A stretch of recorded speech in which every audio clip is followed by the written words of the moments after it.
Unacademy. Let's crack it. नमस्कार दोस्तों, मैं भरत राव, आप सभी का पाथफाइंडर के इस चैनल पर स्वागत करता हूं। तो दोस्तों, जस्ट व्हेन वी थिंक कि अब ये खत्म होने वाला है, तब तक वर्ल्ड लीडर्स कुछ ना कुछ ऐसा कर देते हैं। नाउ देन वी थिंक कि अब फिर से ये चालू हो गया। ये साल खत्म होने को आया, पर जियोपॉलिटिकल सिचुएशन में वॉर्स खत्म होने का नाम नहीं ले रहे। जी हाँ, जहाँ रसिया यूक्रेन वॉर अभी चल ही रहा था, इजराइल हमास चालू हुआ था, ईरान इंटर कर रहा है, यूएस इधर उधर की बातें कर रहा है, वहीं पे अभी एक बड़ी न्यूज़ ये मिल के आ रही है जहाँ पे नॉर्थ कोरिया ने कुछ इंटरकंटिनेंटल बैलिस्टिक मिसाइल्स फायर कर दिए हैं टुवर्ड्स साउथ कोरिया।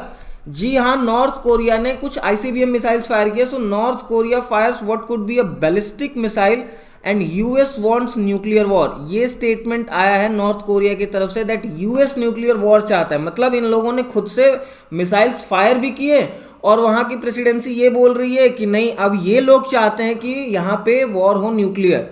तो जानेंगे कि ये क्या सिचुएशन डेवलप हुई है, और हम साउथ कोरिया और नॉर्थ कोरिया के थोड़ी सी हिस्टोरिकल डेवलपमेंट के बारे में बात करेंगे कि कैसे ये नॉर्थ कोरिया और साउथ कोरिया बने। जो पहले एक लैंड ग्राफ थे, एक जियोग्राफी थी, वो दो भागों में कैसे बट गई, और क्या ऐसी जियोपॉलिटिकल सिचुएशन रही थी वर्ल्ड वॉर 2 के आसपास कि ये दो भागों में इनको बटना पड़ा था। तो चलिए शुरू करते हैं। लेकिन शुरू करने से पहले मैं आपको बताना चाहूंगा कि अगर आप अपनी आईएएस जर्नी हमारे साथ अनअकैडमी के साथ ऑफलाइन सेंटर्स पे स्टार्ट करना चाहते हैं, तो 2025-26 के लिए बैचेस स्टार्ट हो रहे हैं 30 दिसंबर से।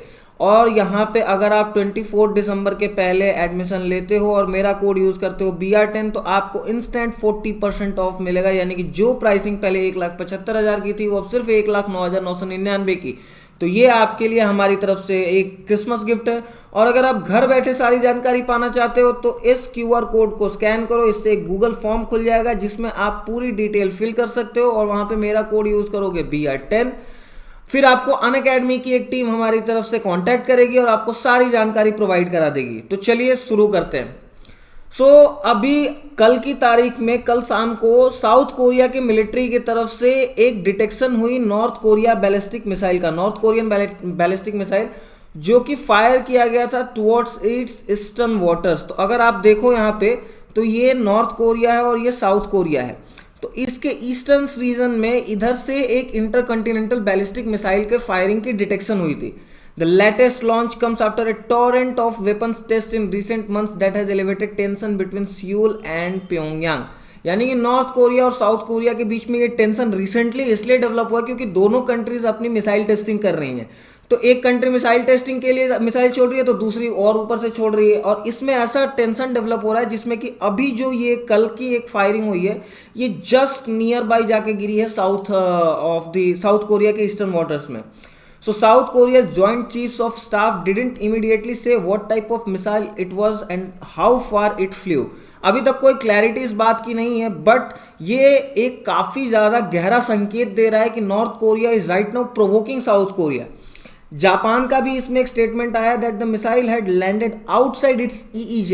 EEZ means exclusive economic zones. ये अनक्लॉस लॉ के अंडर एक जोन बनाया जाता है जहाँ पे some countries have exclusive rights in their water marine areas, तो उसको exclusive economic zones बोलते हैं। As per the news agency Reuters, tensions on the Korean peninsula are at their highest point in years owing to the pace of North Korean weapons demonstration and South Korea's combined military exercises with Japan। जैसा कि मैंने आपको बताया कि इन लोग अपनी missiles की testing कर रहे हैं, साउथ कोरिया जापान के साथ मिलके अपनी मिलिट्री एक्सरसाइजेस कर रहा है, तो नॉर्थ कोरिया भी अपने पावर शो ऑफ से पीछे नहीं हट रहा है। तो ये एक तरह से काफ़ी ज़्यादा टेंशन डेवलप कर रहा है, और ये टेंशन पिछले कुछ सालों में अगर आप बात करें, और नॉर्थ कोरिया साउथ कोरिया के वॉर के बाद जो एक थोड़ी सी पीस आई थी इनके बीच में, उसको फिर से खराब करती हुई दिख रही है। अगर यहाँ पे बात करें तो the weapons North Korea tested this year included intercontinental ballistic missiles that demonstrated potential range to reach US mainland. यानी कि अगर वहाँ से छोड़ा जाए तो वो यूएस के मेनलैंड को क्रॉस, अटलांटिक ओशन को क्रॉस करके यूएस मेनलैंड तक भी पहुँच सकती हैं। North Korea also tested simulated nuclear attacks on the targets in south Korea. All of the North Korea's ballistic missiles activities are banned by UNSC resolution। यानी कि UNSC United Nations security council के resolutions के through north Korea के जितने भी ballistic missile की activities है, generally ballistic missiles की यहाँ पे बात हो रही है। बैलिस्टिक मिसाइल्स मतलब एक्चुअली होता क्या है इनमें कि आप इनको ऐसे फायर कर देते हो और ये आसमान में जाती हैं और उसके बाद जब ये अपने हाईएस्ट पीक पे पहुंच जाती है फिर वहां से वो मिसाइल्स ऑटोमेटिकली अपने आप नीचे गिरते हैं ग्रेविटेशनल पुल के अंडर। यानी कि बैलिस्टिक एक इनका ये जो पाथ होता है ये पैराबोलिक होता है, तो इनकी जो रेंज होती है काफ़ी ज़्यादा मतलब लंबा दूरी तय कर सकते हो। तो जैसा मैंने आपको बताया कि अगर नॉर्थ कोरिया से छोड़ा जाए तो यूएस मेन लैंड तक भी पहुंच सकते हैं। Then Pyongyang defended the test as its sovereign right to self defence. अब सिंस यूएनएससी ने इनके बैलिस्टिक मिसाइल के यूज पे बैन लगा रखा है तो नॉर्थ कोरिया ने बोला यार ऐसे कैसे बैन लगा सकते हो, हम अपनी सेल्फ डिफेंस के लिए ये छोड़ रहे हैं, हम थोड़े ना वॉर करना चाहते हैं। उल्टा ये बोल रहे हैं वॉर तुम करना चाहते हो। अब अगर आप आगे देखें तो नॉर्थ कोरिया का स्टेटमेंट यहाँ पे ये आया है कि उन्होंने खुद तो एक मिसाइल छोड़ी और बोला कि ये reckless military behaviour by thugs ये किसको कह रहे हैं, यूएसए को एंड साउथ कोरिया को। Just some minutes after the launch ये बोलते हैं कि ये रेकलेस मिलिट्री बिहेवियर है इन यूएसए और साउथ कोरिया का, और साउथ कोरिया और यूएसए न्यूक्लियर पावर्ड वॉर चाहते हैं। क्यों? क्योंकि यूएस न्यूक्लियर पावर्ड सबमरीन यहाँ पे साउथ कोरिया के रीजन्स में आई है, USS Missouri. North Korea said that it was the latest act from the US that proves Washington in contemplating nuclear war। यानी कि खुद से मिसाइल भी छोड़ रहे हैं और डिफेंड करने के लिए क्या बोल रहे हैं खुद को कि हम अपने सेल्फ डिफेंस में कर रहे हैं, और वॉर मैं नहीं चाहता, वॉर तुम लोग चाहते हो क्योंकि तुम लोग एक अपनी न्यूक्लियर पावर्ड सबमरीन हमारे रीजन्स में लेके आ रहे हो। तो यहाँ पे एक तरह से ये टेंशन क्रिएट करने की सिचुएशन जैसी लग रही है। यहाँ पे ऐसा टेंशन हो नहीं रहा है, ये जानबूझ के ऐसा लग रहा है कि नॉर्थ कोरिया क्रिएट करना चाहता है। अब थोड़ा सा हम देखेंगे कि साउथ कोरिया और नॉर्थ कोरिया यानी कि कोरियन वॉर्स का कुछ बैकग्राउंड और हिस्ट्री क्या है। तो ये सब स्टार्ट हुआ था वर्ल्ड वॉर 2 के टाइम पे। वर्ल्ड वॉर 2 के टाइम पे अगर देखा जाए तो जापान काफी बड़ी इंपीरियल कंट्री के तौर पे बाहर निकल रही थी and it wanted to end the British imperialism. तो जापान ना बहुत सारी कंट्रीज को अक्वायर करने लगी थी और उसी में एक अक्वायरेंस था उसका कोरिया का। उसने कोरिया को अक्वायर कर लिया, लेकिन जब जापान हार गया 1940 as we know, Hiroshima Nagasaki के इवेंट के बाद जापान का डिफीट हुआ था और सेकेंड वर्ल्ड वॉर उसी के साथ खत्म हुआ था। देन द अलाइड फोर्सेज में यूएसए, यूके और यूएसएसआर ये 3 फोर्सेज थी।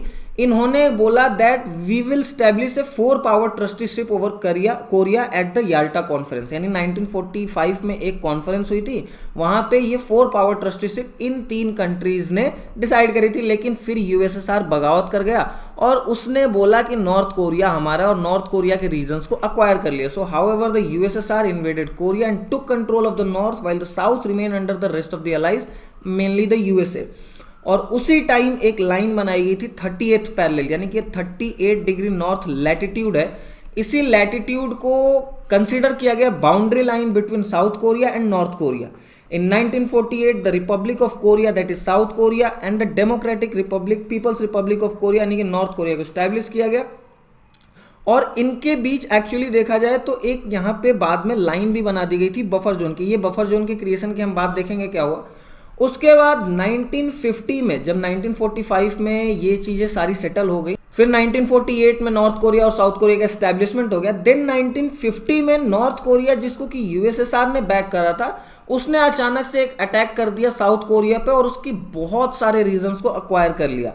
रिटेलिएट तो करना फिर बनता था, यूएसए ने बोला दैट हम रिटेलिएट करेंगे। और 1951 में US forces led by Douglas MacArthur crossed the 38th parallel and triggered the entry of the China in support of North Korea। Douglas MacArthur जिनका अभी जस्ट निधन हुआ है, उनके नेतृत्व में 38th पैरेलल लाइन को क्रॉस किया साउथ कोरिया ने। और उसके बाद हुआ ये कि फिर चाइना भी इस वॉर में एंट्री कर गया नॉर्थ कोरिया की तरफ से। ऐसा लगा कि अभी जस्ट वर्ल्ड वॉर 2 खत्म हुआ है, उसी टाइम पे कोल्ड वॉर की सिचुएशन चल रही थी और ये कोल्ड वॉर वापस से फट के 3rd वर्ल्ड वॉर ना बन जाए, इसको रोकने के लिए पीस टॉक बिगिन हुए 1951 में, जिसमें इंडिया ने बहुत बड़ा रोल प्ले किया था। और उसी में आया था इंडियन रेजोल्यूशन ऑन कोरिया, जिसमें कि 1952 में एक रेजोल्यूशन अडॉप्ट हुआ था और उसी टाइम पे एक एरिया बनाया गया था कोरियन डीमिलिटराइज्ड जोन। अगर आप यहाँ पे देखो तो एक एरिया यहाँ पे ये जो आपको दिखाया गया है ये डीमिलिटराइज्ड जोन है, यानी कि यहाँ पे मिलिट्री आप नहीं रख सकते हो। तो ये एक बफर के तरह पे काम करता है दोनों कंट्रीज के बीच में मिलिट्रीज के लिए। It led to an official ceasefire without the peace treaty, मतलब हुआ ये कि जब ये रिजोल्यूशन हुआ तो सीज फायर तो हो गया, लेकिन कोई ट्रीटी नहीं हुई। तो वॉर ऑफिशियली अभी तक एंड नहीं हुआ है, अभी भी ऑफिशियली वॉर चल रहा है। और साथ ही साथ कोरियन डीमिलिटराइज जोन भी क्रिएट किया गया था, जो कि एक स्ट्रिप ऑफ लैंड है running across the Korean peninsula to serve as the buffer zone between North Korea and South Korea. In December 1991, North Korea and South Korea signed a pact agreeing to refrain from aggression. अभी भी इन्होंने peace treaty नहीं करी है, इन्होंने बोला aggression नहीं करेंगे, हम लोग रिफ्रेन करेंगे, लेकिन ट्रीटी अभी भी नहीं हुई। और इसी वजह से जब अभी नॉर्थ कोरिया ने ये बैलिस्टिक मिसाइल को फायर किया तो वापस से वो टेंशंस उभरते हुए दिखाई दे रहे हैं, जहां पे कि यूएस वापस से एंट्री कर रहा है। जैसा मैंने आपको बताया कि यूएसएस मिसौरी जो न्यूक्लियर पावर्ड सबमरीन है वो साउथ कोरिया रीजन्स में, साथ ही साथ यूएस की कुछ नेवल शिप्स भी साउथ कोरिया रीजन्स में अभी यहाँ पे एस्टैब्लिश करी गई हैं। तो इन्हीं सारी डेवलपमेंट्स को देख के नॉर्थ कोरिया बोल रहा है कि हम अपने सेल्फ डिफेंस के लिए ये मिसाइल्स अपने टेस्ट कर रहे हैं और यूएनएससी के रेजोल्यूशन से हमें कुछ फर्क नहीं पड़ता।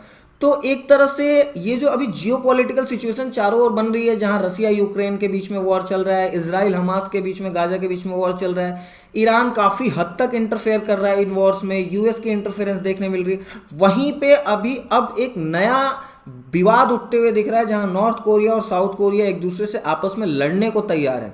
तो दोस्तों आज हमने देखा कि नॉर्थ कोरिया और साउथ कोरिया का एस्टेब्लिशमेंट कैसे हुआ था, इनकी फॉर्मेशन कैसे हुई थी और अभी इनके बीच में क्या सिचुएशन डेवलप हो रही है। मिलते हैं कल एक नई न्यूज के साथ, तब तक के लिए धन्यवाद। जय हिंद, जय Bharat. An academy. Let's crack it.